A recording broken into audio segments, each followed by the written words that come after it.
பிறந்த சந்திர பகவான் கணபதி வயிற்றில் நிறைந்திருப்பான். எங்கள் கற்பகத்தானை கண்டவர் தமக்கு தீரா பிணிகளை தீர்த்து வைப்பான்.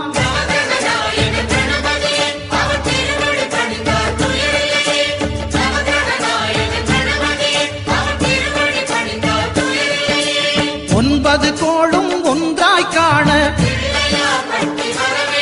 அங்கு கற்பகம் என்னும் கடவுளின் மெய்யில்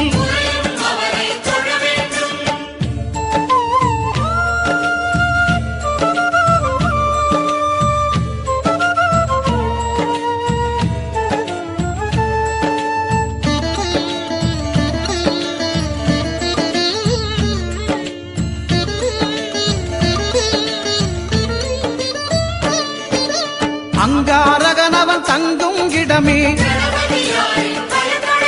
அவன் பொங்கும் முகத்தை காணுதல் வேண்டின். அங்காரகன் அவன் தங்கும் இடமே அவன் பொங்கும் முகத்தை காணுதல் வேண்டின். நெருப்பாய் எரியும் செவ்வாய் பகவான் மழையாய் மாறி பொழிந்திடுவான். அவன் பிள்ளையார்